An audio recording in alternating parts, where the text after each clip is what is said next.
Hey everybody, welcome back. Today is July 6th. Couple of interesting things happening in crypto right now. You got Larry Fink talking about Bitcoin being digital gold, which is kind of funny considering what he said in the past about it. The Bitcoin Spot ETFs getting refiled, and then some talk about the Bitcoin Halvening. So let's jump into it. So right now, Bitcoin $30,267. It's kind of been trading in this range of 30 to 31K for a while. So we'll kind of see, what happens in terms of price. I know, despite the news about Blackrock and Larry Fink, we haven't really seen a whole lot of market moves. So definitely just sitting at this 30K level. I think people are trying to evaluate where things are headed. Larry Fink was on Fox yesterday, and he was talking about all sorts of things. But one of the major questions was about Bitcoin. Obviously, he's the CEO of Blackrock, and they recently came out with that Bitcoin spot ETF filing. So a lot of questions to him about Bitcoin and what he sees about the market and stuff like that. And I think it surprised everyone that he said Bitcoin is digitizing gold, and it's an international asset that can be an alternative to gold as a hedge against inflation and devaluation of currencies. So pretty big news. I saw a couple people reply to this and say that he sounds like Michael Saylor, or at least like the beginning stages of Michael Saylor. So, having someone of this caliber, obviously the largest, basically the largest financial influence in the world, being the CEO of the world's largest, investment manager. It's pretty important to see that. And, I saw another comment that, him saying that is reducing the career risk of anyone else who now is in the financial industry and comes behind him and says similar things. So, he's kind of like that leading bull to say something like that, and then a lot of other people can kind of get behind it. So definitely big news. And this was funny to see the headline difference. So this was October 2017. Larry Fink calls Bitcoin an index of money laundering. And then obviously yesterday, crypto is digitizing gold and Bitcoin has the power to revolutionize finance.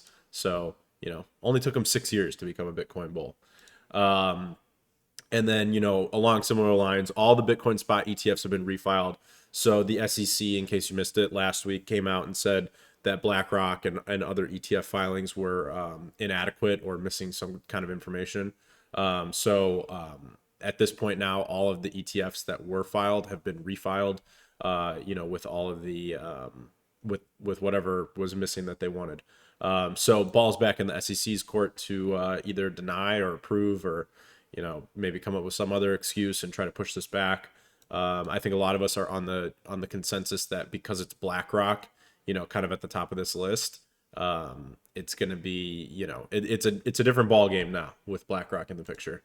Pomp, obviously well known in Bitcoin. Demand shock from BlackRock, supply shock from the halvening. Run it back. So, in case you don't know, there's this 4-year cycle to Bitcoin, and everyone kind of focuses on it. And there's usually some other catalysts, every cycle, and whether or not that's a planned thing or kind of a coordinated thing.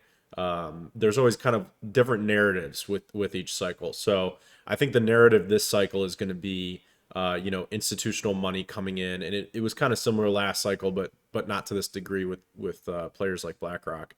But I think the narrative this cycle is going to be BlackRock and other big money coming into the Bitcoin space and trying to soak up the supply, and obviously take advantage of it with their ETFs. That's going to be a huge narrative going forward.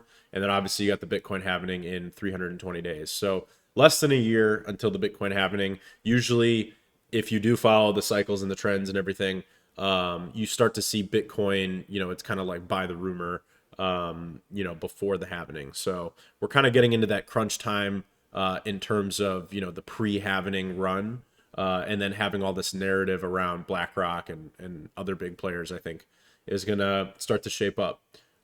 So threw this in here at the end just for fun, but 23 years ago, the internet was called a passing fad, as millions give up on it. So obviously this was in 2000, after the big, explosion of tech stock companies. So just an interesting thing, I think, for all of us in crypto. We've talked about it a lot.